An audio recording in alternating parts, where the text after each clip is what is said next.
ಕುಲದ ಜನಮೇಜಯ ಸರ್ಪಯಾಗ ನಡೆಸಿದ ಸ್ಥಳವಿದು. ಚಂದ್ರಚೂಡ ಶಿವಶಂಕರ ಪಾರ್ವತಿ 800 ವರ್ಷಗಳ ಪುರಾತನ ಶಿವನ ದೇಗುಲದಲ್ಲಿ ಪವಾಡಗಳೇ ನಡೆಯುತ್ತಿವೆ. ಜಲ ಪ್ರವಾಹ ಪಾವಿತ ಸ್ಥಳೇ ಕಲೇವಲಂಬ್ಯ ಲಂಬಿತಾಂಬುಜಂಗ. ಸರ್ಪಯಾಗ ನಡೆದ ಈ ಸ್ಥಳದಲ್ಲಿ ಇಲ್ಲಿಗೆ ಬರುವ ಭಕ್ತರ ಬದುಕಲ್ಲಿ ಚಮತ್ಕಾರಗಳು ನಡೆಯುತ್ತಿದೆ.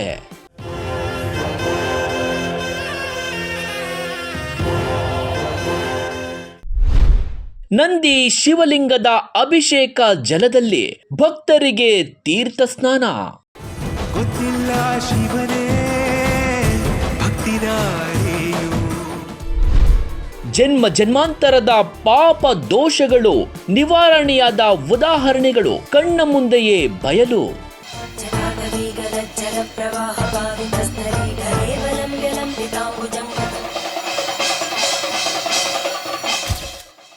ವೀಕ್ಷಕರೇ, ಈ ಭೂಮಿ ಮೇಲೆ ವಿಜ್ಞಾನ ವೈದ್ಯಕೀಯ ಲೋಕಕ್ಕೆ ನಿಲುಕದ ಮತ್ತೊಂದು ಶಕ್ತಿ ಯಾವುದಾದ್ರೂ ಇದೆ ಅಂದರೆ ಅದುವೇ ದೈವಶಕ್ತಿ. ವೈದ್ಯರು ಆಪರೇಷನ್ಗೂ ಮುಂಚೆ, ವಿಜ್ಞಾನಿಗಳು ರಾಕೆಟ್ ಉಡಾವಣೆಗೂ ಮುಂಚೆ ಪೂಜೆ ಸಲ್ಲಿಸುವ, ಪ್ರಾರ್ಥಿಸುವ ಆ ಅಗೋಚರ ದೈವಶಕ್ತಿ ಯಾವುದು ಗೊತ್ತಾ? ಅಂತಹ ವೈದ್ಯ ವಿಜ್ಞಾನಿಗಳ ಯಶಸ್ಸಿನ ಗುಟ್ಟು ಏನು ಗೊತ್ತಾ? ಅದುವೇ ದೈವ ಪ್ರಾರ್ಥನೆ. ಅಂತಹ ಅಗೋಚರ ಶಕ್ತಿಯಾಗಿ ಶಿವಲಿಂಗದ ರೂಪದಲ್ಲಿ ನೆಲೆಸಿರುವ ಸುಮಾರು 8,000 ವರ್ಷಗಳ ಹಳೆಯ ದೇಗುಲವಾದ ಶ್ರೀ ಕಾಶಿ ವಿಶ್ವನಾಥ ದೇವಸ್ಥಾನ. ಈ ದೇಗುಲದ ಇತಿಹಾಸ ಕೇಳಿದ್ರೆ ಎಂತವರು ಆಶ್ಚರ್ಯಚಕಿತರಾಗ್ತಾರೆ. ಅಂತಹ ಅನುಭವಗಳು ಇಂದಿಗೂ ಇಲ್ಲಿಗೆ ಬರುವ ಭಕ್ತರ ಬದುಕಲ್ಲಿ ನಡೆಯುತ್ತಲೇ ಇದೆ. ಇಷ್ಟಕ್ಕೂ ಈ ಕ್ಷೇತ್ರದಲ್ಲಿ ಅಂತಹ ಶಕ್ತಿ ಚಮತ್ಕಾರ ಏನಿದೆ ಎಂದು ತಿಳಿದುಕೊಳ್ಳುವ ಕುತೂಹಲ ನಿಮಗಿದ್ರೆ ಬೆಂಗಳೂರಿನ ಹೃದಯ ಭಾಗದಿಂದ ಕೂಗಳತೆ ದೂರದಲ್ಲಿ ಇರುವ ಯಲಹಂಕದ ಅಟ್ಟೂರಿನಲ್ಲಿ ನೆಲೆಸಿರುವ ಶ್ರೀ ಕಾಶಿ ವಿಶ್ವನಾಥ ದೇವಸ್ಥಾನಕ್ಕೆ ಒಮ್ಮೆ ಹೋಗ್ಬಂದು ನೋಡಿ, ನೀವೇ ಆಶ್ಚರ್ಯಪಡ್ತೀರಿ. ಕೇವಲ ಬೆಂಗಳೂರು ಮಾತ್ರವಲ್ಲ, ರಾಜ್ಯದ ಬೇರೆ ಬೇರೆ ಭಾಗಗಳಿಂದ ಸಾವಿರಾರು ಭಕ್ತರು ಇಲ್ಲಿಗೆ ಬರ್ತಾರೆ. ಶಿವಲಿಂಗದ ಮುಂದೆ ನಿಂತು ತಮ್ಮ ಕಷ್ಟಗಳನ್ನು ಕಣ್ಣೀರು ಹಾಕಿ ಹೇಳ್ಕೊಳ್ತಾರೆ. ನಂತರ ಒಳಿತನ್ನು ಕಂಡು ಆನಂದ ಬಾಷ್ಪ ಸುರಿಸಿ ಶಿವಲಿಂಗಕ್ಕೆ ನಮಿಸಿರುವ ಉದಾಹರಣೆ ಒಂದಾ ಎರಡ. ಇಲ್ಲಿಗೆ ಬರುವ ಪ್ರತಿ ಭಕ್ತರ ಅನುಭವದ ಮಾತುಗಳು ಇದು. ಇಷ್ಟಕ್ಕೂ ಈ ದೇವಸ್ಥಾನದಲ್ಲಿ ಅಂತಹ ಪವಾಡಗಳು ಏನ್ ನಡೆಯುತ್ತೆ ಅಂತೀರಾ? 800,000 ವರ್ಷಗಳ ಪುರಾತನ ದೇಗುಲ, ಪಾಂಡವ ಕುಲದ ಜನಮೇಜಯ ಯಾಗ ನಡೆಸಿದ ಸ್ಥಳವಿದು. ಈ ದೇಗುಲದ ಐತಿಹ್ಯದ ಕುರಿತು ಗುರುಗಳೇ ಹೇಳ್ತಾರೆ, ಕೇಳಿ.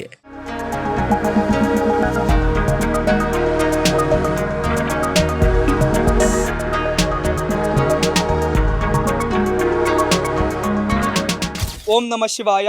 ಐತಿಹಾಸಿಕ ಪುರಾಣ ಸುಪ್ರಸಿದ್ಧ ಕ್ಷೇತ್ರ ಶ್ರೀ ಕಾಶಿ ವಿಶ್ವನಾಥ ಸ್ವಾಮಿ ಸನ್ನಿಧಾನ ಸುಮಾರು 8,000 ವರ್ಷ ಪುರಾತನವಾದಂಥ ಇತಿಹಾಸವುಳ್ಳಂತಹ ಸಾನ್ನಿಧ್ಯ ಆಗಿರೋದ್ರಿಂದ ಹಿಂದೆ ಜನಮೇಜಯನ ಕಾಲದಲ್ಲಿ ಆಸ್ತಿಕ ಮಹಾಮುನಿಗಳು ಇಲ್ಲಿ ಪ್ರತಿಷ್ಠಾಪನೆ ನಡೆದಂಥದ್ದು. ಹಾಗೆ ಇಲ್ಲಿ ಸರ್ಪಯಾಗ ನಡೆದಂಥ ಸ್ಥಳ. ಹಾಗಾಗಿ ಯಾರೇ ಭಕ್ತಾದಿಗಳು ಪ್ರದೋಷ ಕಾಲದಲ್ಲಿ ಬಂದು ಇಲ್ಲಿ ತೀರ್ಥ ಸ್ನಾನವನ್ನು ಮಾಡ್ಕೊಳ್ಳೋದ್ರಿಂದ ಸರ್ಪಕ್ಕೆ ಸಂಬಂಧಿತವಾದಂಥ ಯಾವುದೇ ಸರ್ಪದೋಷಗಳಿದ್ರೂ ಅದು ಪರಿಪೂರ್ಣವಾಗಿ ನಿವಾರಣೆ ಆಗುವಂಥದ್ದು. ಹಾಗೆ ಸರ್ಪವ್ಯಾಧಿಗಳು, ಚರ್ಮವ್ಯಾಧಿಗಳು ಏನಾದರೂ ಇದ್ದರೆ ಇಲ್ಲಿ ಬಂದು ತೀರ್ಥ ಸ್ನಾನ ಮಾಡ್ಕೊಳ್ಳೋದ್ರಿಂದ, ಯಾಕೆಂದರೆ ಸರ್ಪಯಾಗ ನಡೆದಿರೋಂಥ ಸ್ಥಳ ಇದಾಗಿರೋದ್ರಿಂದ ಯಾರೇ ಬಂದು ಇಲ್ಲಿ ತೀರ್ಥ ಸ್ನಾನ ಮಾಡಿದ್ರು ಅವ್ರಿಗಿರ್ತಕ್ಕಂತಹ ಎಂಥದ್ದೇ 12 ರೀತಿಯಾದಂಥ ಸರ್ಪದೋಷಗಳಿದ್ರೂ ಸಹ ಪರಿಪೂರ್ಣವಾಗಿ ನಿವಾರಣೆ ಆಗುವಂಥದ್ದು. ಹಾಗೆ ಪ್ರದೋಷ ಅಂದ್ರೆ ಏನು ಅಂದರೆ ಪಾಪಗಳ ಪರಿಹಾರ ಅಂತ ಹೇಳಿ. ಹಿಂದೆ ನಮಗೆ ಗೊತ್ತಿಲ್ಲದಿರೆ ಅಥವಾ ಗೊತ್ತಿದ್ದು ನಾವು ನಾನಾ ರೀತಿಯಾದಂಥ ತಪ್ಪುಗಳನ್ನು ಅಥವಾ ಇನ್ನೊಬ್ಬರಿಗೆ ಅಪಕಾರವಾಗಿ ನಡ್ಕೊಂಡಿರೋವಂಥದ್ದಾಗಿರುತ್ತೆ. ಪರೋಪಕಾರಂ ಇದಂ ಶರೀರಂ ಅಂದರೆ ಪರೋಪಕಾರಕ್ಕಿರುವಂಥ ಶರೀರ ನಮ್ಮದು. ಹಾಗಾಗಿ ನಾವು ಪರೋಪಕಾರವನ್ನು ಮಾಡೋದು ಬಿಟ್ಟು ಪಾಪಗಳನ್ನು ಮಾಡಿದ್ದೇ ಆದರೆ ಕರ್ಮಗಳು ನಮ್ಮ ನೆರಳಿನಂತೆ ಬೆನ್ನಿಂದೆ ಇರುವಂಥದ್ದಾಗತ್ತೆ. ಹಾಗಾಗಿ ಆ ಕರ್ಮಗಳ ಪ್ರಾಶ್ಚಿತ ಹೇಗಾಗಬೇಕು? ಪುಣ್ಯಕ್ಷೇತ್ರಗಳ ದರ್ಶನ ಆಗಬೇಕು, ಅಥವಾ ಪುಣ್ಯ ನದಿಗಳ ಸ್ನಾನ ಆಗಬೇಕು, ಅಥವಾ ಪುಣ್ಯೋಪೇತವಾದಂಥ ಪ್ರದೋಷ ಪೂಜೆಯಲ್ಲಿ ಪಾಲ್ಗೊಂಡು ತೀರ್ಥ ಸ್ನಾನ ಮಾಡೋದ್ರಿಂದ ಪಾಪಗಳು ಪರಿಹಾರ ಆಗುತ್ತೆ ಅಂತ ಹೇಳಿ ಸಾನ್ನಿಧ್ಯ ಒಂದು ವಿಶೇಷ ಆಗಿರುವಂಥದ್ದಾಗತ್ತೆ. ಇಲ್ಲಿ ಪ್ರತಿ ಪ್ರದೋಷ ಕಾಲದಲ್ಲಿ ದೇವರಿಗೆ ಮೊದಲು ಶಿವನಿಗೆ ಅಭಿಷೇಕ ಆಗಿ ಅನಂತರವಾಗಿ ಬೆಳಗ್ಗೆ ನಂದೀಶ್ವರನಿಗೆ ಅಭಿಷೇಕ ಆಗುತ್ತೆ, ಮತ್ತೆ ಶಿವನಿಗೆ ಅಭಿಷೇಕ ಆಗಿ ಸಾಯಂಕಾಲ ನಂದೀಶ್ವರನಿಗೆ ಹಾಗೆ ಶಿವನಿಗೆ ಅಭಿಷೇಕ ಆಗಿರುವಂಥ ಜಲದಿಂದ ಬಂದಂಥ ಭಕ್ತಾದಿಗಳಿಗೆ ತೀರ್ಥ ಸ್ನಾನ ಮಾಡಿಸ್ತೀವಿ. ಇದರಿಂದ ಅವ್ರಿಗೆ ಯಾವುದೇ ರೀತಿಯಾದಂಥ ಗ್ರಹ ನಕ್ಷತ್ರ ದೋಷಗಳಿದ್ರೆ ಪರಿಹಾರ ಆಗುವಂಥದ್ದಾಗತ್ತೆ. ಹಾಗೆ ದೇವರ ಬಳಿ ದಾರಗಳನ್ನು ಇಟ್ಟಿರ್ತೀವಿ. ಆ ಪೂಜೆ ಆದಮೇಲೆ ಅದು ಕಂಕಣವಾಗಿ ಪರಿವರ್ತನೆ ಆಗುವಂಥದ್ದಾಗತ್ತೆ. ಅದು ಯಾರಿಗೆ ಮದುವೆಯಾಗಿಲ್ಲ ಅಂತ ಭಕ್ತಾದಿಗಳು ಇಲ್ಲಿಗೆ ಬಂದಂತೆ ಆದರೆ ಅವರಿಗೆ ಕಂಕಣ ಕಟ್ಟುವಂಥದ್ದಾಗತ್ತೆ. ಅವರಿಗೆ 9 ಪ್ರದೋಷ ಬರೋದ್ರೊಳಗಡೆ ಖಂಡಿತವಾಗ್ಲೂ ಅವ್ರಿಗೆ ವಿವಾಹ ಆಗಿರುವಂಥದ್ದಾಗತ್ತೆ. ಅಥವಾ 9 ಪ್ರದೋಷ ಬಂದು ಅವರ ಆಸೆ ಈಡೇರಿಲ್ಲ ಅಂದರೆ 5 ವಾರಗಳು ರಾಹುಕಾಲದಲ್ಲಿ ಸೋಮವಾರ ಬಂದು ಬೆಲ್ಲದೀಪ ಹಚ್ಚೋದ್ರಿಂದ ಅವರಿಗೆ ಖಂಡಿತವಾಗ್ಲೂ ಮದುವೆಯಾಗುತ್ತೆ ಅನ್ನುವಂಥದ್ದು ಸಾನ್ನಿಧ್ಯವಾದದಲ್ಲಿ ವಿಶೇಷ ಆಗಿರುವಂಥದ್ದು. ಹಾಗೆ ಯಾರು ವ್ಯಾಪಾರ ಕ್ಷೇತ್ರದಲ್ಲಿ ನಷ್ಟವನ್ನು ಅನುಭವಿಸ್ತಾ ಇರ್ತಾರೆ ಅಥವಾ ಇನ್ನೂ ಉದ್ಯೋಗ ಸಿಕ್ಕಿಲ್ಲ ಅಥವಾ ಇನ್ನೂ ಮಕ್ಕಳಾಗಿಲ್ಲ ಅಂಥವರು ಸಾನ್ನಿಧ್ಯಕ್ಕೆ ಬಂದು ಆ ಭಗವಂತನಲ್ಲಿ ಸಂಕಲ್ಪ ಮಾಡಿಕೊಳ್ಳೋದ್ರಿಂದ ಆ ಭಗವಂತನ ಪೂಜೆಯಿಂದ ನೀವಿಟ್ಟಿರುವಂತಹ ಭಗವಂತನ ಮೇಲೆ ಅಪಾರವಾದಂಥ ನಂಬಿಕೆಯಿಂದ ನಿಮ್ಮ ಸಂಕಲ್ಪಗಳು ಖಂಡಿತವಾಗ್ಲೂ ನೆರವೇರುವಂಥದ್ದಾಗತ್ತೆ. ಯಾಕೆಂದರೆ ಭಕ್ತಾನಾಂ ಭಗವತಾನಾಂ ಭಕ್ತಾದೀನಾಂ ಅಂತ ಹೇಳ್ತಾರೆ. ಅಂದರೆ ಭಕ್ತರು ಭಗವಂತನನ್ನ ಆಶ್ರಯ ಮಾಡಿದ್ರೆ ಖಂಡಿತವಾಗ್ಲೂ ಭಗವಂತ ಎಲ್ಲವನ್ನ ಕೊಡ್ತಾನೆ ಅಂತ ಹೇಳಿ ಅದರಲ್ಲಿ ತ್ರಿಮೂರ್ತಿಗಳಲ್ಲೇ ಶೀಘ್ರವಾಗಿ ಅನುಗ್ರಹ ಮಾಡ್ತಕ್ಕಂಥವನು ಶಿವ ಮಾತ್ರನೇ.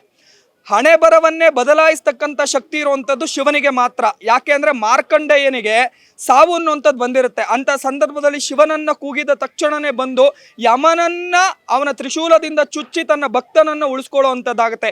ಈ ರೀತಿಯಾದಂಥ ಅನುಗ್ರಹ ಇಡೀ ಜಗತ್ತಿನಲ್ಲೇ ತ್ರಿಮೂರ್ತಿಗಳಲ್ಲೇ ಮಾಡುವಂಥದ್ದು ಯಾರಾದರೂ ಇದ್ದರೆ ಅದು ಪರಮಶಿವ ಒಬ್ಬ ಮಾತ್ರನೇ. ಹಾಗಾಗಿ ಪರಮಶಿವನನ್ನು ಯಾರೇ ಭಕ್ತಾದಿಗಳು ನಂಬಿದ್ರೂ ಸಹ ಅವರ ಅಭಿಷ್ಟಗಳು ಖಂಡಿತವಾಗ್ಲೂ ಈಡೇರುವಂಥದ್ದಾಗತ್ತೆ. ಇನ್ನು ಗುರುಗಳೇ, ವಿಶೇಷವಾಗಿ ಕೇಳಲೇಬೇಕು, ದೊಡ್ಡ ದೊಡ್ಡ ಕ್ಷೇತ್ರಗಳಲ್ಲಿ ಇವತ್ತು ಭಕ್ತಾದಿಗಳ ಸಂಖ್ಯೆ ಗಣನೀಯವಾಗಿ ಕಡಿಮೆ ಆಗ್ತಾ ಇರುವಂಥದ್ದು. ತಮ್ಮ ಈ ಒಂದು ಕ್ಷೇತ್ರದಲ್ಲಿ ವಿಶೇಷ ಏನೆಂದ್ರೆ ಭಕ್ತ ಸಾಗರ ಹರಿದು ಬರ್ತಾ ಇರುವಂಥದ್ದು. ಆದ್ರೂ ಅದ್ರ ಬಗ್ಗೆ ಹೇಳಲೇಬೇಕು. ಅಂದ್ರೆ ಇಲ್ಲಿ ಸಾನ್ನಿಧ್ಯದಲ್ಲಿ ಪರಿಪೂರ್ಣವಾಗಿ ಶಾಸ್ತ್ರೋಕ್ತ ವಿಧಿವಿಧಾನದಲ್ಲಿ ಪೂಜಾ ಪುನಸ್ಕಾರಗಳು ನೆರವೇರುವಂಥದ್ದು. ಹಾಗೆ ಭಕ್ತಾದಿಗಳು ಪರಿಪೂರ್ಣವಾಗಿ ಭಕ್ತಿಯಿಂದ ಭಗವಂತನಲ್ಲಿ ಬೇಡ್ಕೊಳ್ಳುವಂಥದ್ದಾಗ್ತಾ ಇದೆ. ಹಾಗಾಗಿ ಸಾನ್ನಿಧ್ಯ ಏನು ಅಂದ್ರೆ ಹಿಂದೆ ಜನಮೇಜಯನ ಕಾಲದಲ್ಲಿ ಪ್ರತಿಷ್ಠಾಪನೆ ಆಗಿರುವಂಥದ್ದು. ಮೊನ್ನೆ ದೇವಸ್ಥಾನ ಕಟ್ಟಿರುವಂಥದ್ದಲ್ಲ ಇದು. ಹಿಂದೆ ಜನಮೇಜಯ ಅಂದ್ರೆ ನಿಮಗೆ ಅವನು ಅಭಿಮನ್ಯುವಿನ ಮಗ ಆಗಿರ್ತಾನೆ. ಅಭಿಮನ್ಯು ಯಾರು ಅಂದರೆ ಅರ್ಜುನನ ಮಗ ಆಗಿರ್ತಾನೆ.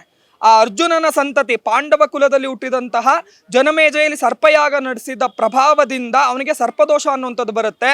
ಹಾಗಾಗಿ ಆ ಸರ್ಪದೋಷದ ವಿಮುಕ್ತಿಗಾಗಿ ನಾಗಗಳೆಲ್ಲ ಪೂಜೆ ಮಾಡ್ತಕ್ಕಂತಹ ಪರಮೇಶ್ವರನನ್ನು ಪ್ರತಿಷ್ಠಾಪನೆ ಮಾಡು ಅಂತೇಳಿ ಆಸ್ತಿಕ ಮಹಾಮುನಿಗಳು ಹೇಳ್ತಾರೆ. ಈ ಆಸ್ತಿಕ ಮಹಾಮುನಿ ಯಾರು ಅಂದರೆ ಸರ್ಪಯಾಗನ ನಿಲ್ಲಿಸಿದಂಥ ಮಹರ್ಷಿ. ನೀವೆಲ್ಲ ನಾಗರ ಪಂಚಮಿ ಹಾಗೆ ನಾಗಚೌತಿ ಬಂದರೆ ಹೇಗೆ ನಾಗರಕಲ್ಗೆ ಹಾಲೆರಿತೀರಾ, ಅದು ನಾಗರಕಲ್ಲಲ್ಲ. ಮಧ್ಯ ಇರೋವಂಥದ್ದು ವಾಸುಕಿ, ತಕ್ಷಕ ಮತ್ತು ನಾಗರಾಜ, ಈ 3 ದೇವರುಗಳು ಇರೋವಂಥದ್ದಾಗತ್ತೆ. ಮಾನಸ ದೇವಿ ಬಂದು ಈ ವಾಸುಕಿಯ ಒಂದು ಕುಲದಲ್ಲಿ ಬರ್ತಕ್ಕಂಥವ್ರು. ಹಾಗೆ ಮಾನಸ ದೇವಿಯ ಯಜಮಾನರು ಬಂದು ಜರತ್ಕಾರ ಮಹಾಮುನಿಗಳು. ಮಧ್ಯದಲ್ಲಿರ್ತಕ್ಕಂಥ ದೇವರು ಬಂದು ಈ ವಾಸುಕಿ ಅಂದರೆ ತಕ್ಷಕನನ್ನ ಉಳಿಸೋದಕ್ಕೋಸ್ಕರವಾಗಿ ಬಂದಿರತಕ್ಕಂಥ ತಕ್ಷಕ ಮಹರ್ಷಿಗಳಾಗಿರ್ತಾರೆ. ಹಾಗಾಗಿ ಈ ಸಾನ್ನಿಧ್ಯ ಬಹಳ ವಿಶೇಷವಾಗಿರುವಂಥದ್ದಾಗಿರುತ್ತೆ. ಇನ್ನು ಗುರುಗಳೇ, ಎಲ್ಲ ಬರುವಂತ ಭಕ್ತಾದಿಗಳನ್ನ ನಾವು ಮಾತನಾಡಿಸಿದ ಸಂದರ್ಭದಲ್ಲಿ ನಿಜಕ್ಕೂ ಆಶ್ಚರ್ಯ, ಚಮತ್ಕಾರ ಅನಿಸ್ತು. ಯಾಕಂದ್ರೆ ಎಲ್ಲರ ಮುಖದಲ್ಲೂ ಒಂದು ನಿರಾಳತೆ, ಒಂದು ಖುಷಿ, ಅವರು ಈ ಕೋರಿಕೆ ಎಲ್ಲ ಈಡೇರ್ತಾ ಬರ್ತಾ ಇರುವಂಥದ್ದು ಈ ಒಂದು ಕ್ಷೇತ್ರದಲ್ಲಿ. ನಿಜಕ್ಕೂ ಅದ್ರ ಬಗ್ಗೆ ತಾವು ಹೇಳೋದಂದ್ರೆ ಅಂದ್ರೆ ಒಂದು ಮುಗ್ಧವಾದಂಥ ಮನಸ್ಸಿನಿಂದ ತನ್ನ ತಾಯಿ ಬಳಿ ಏನೇ ಕೇಳಿದ್ರು ಆ ತಾಯಿ ತನ್ನ ಮಗನ ಮಮತೆಗೋಸ್ಕರವಾಗಿ ಆ ಪ್ರೀತಿಗೋಸ್ಕರವಾಗಿ ಈಡೇರಿಸುವಂಥದ್ದಾಗತ್ತೆ.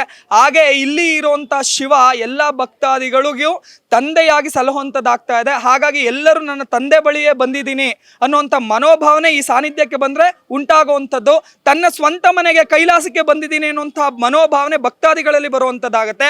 ಆ ಭಕ್ತಾದಿಗಳು ಬರೆಯುವಂಥ ಮನೋಭಾವನೆಯಿಂದ ಅವರ ಕಣ್ಣಲ್ಲಿ ಯಾವಾಗಲೂ ಸಹ ಸಂತೋಷದ ಹನಿಗಳು ಬರುವಂಥದ್ದು, ಮುಖದಲ್ಲಿ ಮಂದಹಾಸ ಬೀರುವಂಥದ್ದು ಖಂಡಿತವಾಗ್ಲೂ ಇಲ್ಲಿ ನಡೆಯುವಂಥದ್ದಾಗ್ತಾ ಇರುತ್ತೆ. ಹಾಗಾಗಿ ಭಕ್ತಾದಿಗಳು ಯಾರೇ ಬಂದರೂ ಸಹ ಅವರು ಸಂತೋಷದಿಂದ ಇಲ್ಲಿಂದ ಹೋಗುವಂಥದ್ದಾಗತ್ತೆ. ಕಡೆಯದಾಗಿ ಭಕ್ತರಿಗೆ ತಮ್ಮ ಕಡೆಯಿಂದ ಒಂದು ಸಂದೇಶ. ಅಂದರೆ ಯಾವಾಗಲೂ ಸಹ ನಿಮ್ಮ ತಂದೆ ತಾಯಿಗಳನ್ನ ಚೆನ್ನಾಗಿ ನೋಡ್ಕೊಳ್ಳಿ. ಹಾಗೆ ನಿಮ್ಮ ಹೆಂಡತಿ ಮಕ್ಕಳನ್ನು ಪ್ರೀತಿಸಿ ಇನ್ನೊಬ್ಬರಿಗೆ ಉಪಕಾರಿಯಾಗಿ ಯಾವಾಗಲೂ ಬದುಕುವಂಥದ್ದನ್ನು ಮಾಡಿ. ಯಾವಾಗಲೂ ನಿಮ್ಮಲ್ಲಿ ದೇಶಭಕ್ತಿ ಇರುವಂಥದ್ದಾಗಲಿ, ಹಾಗೆ ಹಿಂದೂ ಸನಾತನ ಧರ್ಮವನ್ನು ಉಳಿಸ್ತಕ್ಕಂಥ ಬೆಳೆಸ್ತಕ್ಕಂಥ ಮನೋಭಾವನೆ ಎಲ್ಲರಲ್ಲೂ ಬರಲಿ. ಇನ್ನೊಬ್ಬರು ಖುಷಿಗೆ ನಾವು ಯಾವಾಗಲೂ ಸಹ ಕಾರಣರಾಗಬೇಕು ಅನ್ನುವಂಥ ಮನೋಭಾವನೆ ನಮ್ಮಲ್ಲಿ ಉಂಟಾಗಲಿ. ನಮ್ಮಿಂದ ಆದರೆ 10 ಜನಕ್ಕೆ ಸಹಾಯ ಮಾಡೋಣ ಅನ್ನೋಂಥ ಮನೋಬುದ್ಧಿ ಎಲ್ಲರಲ್ಲೂ ಬರಲಿ ಅಂತ ಹೇಳಿ ಭಕ್ತಾದಿಗಳಿಗೆ ಹೇಳೋದಕ್ಕೆ ಇಷ್ಟಪಡ್ತೇನೆ. ಬಹಳ ಒಳ್ಳೆ ಸಂದೇಶ ಕೊಟ್ಟರೆ ಧನ್ಯವಾದಗಳು. ನಮಸ್ಕಾರ.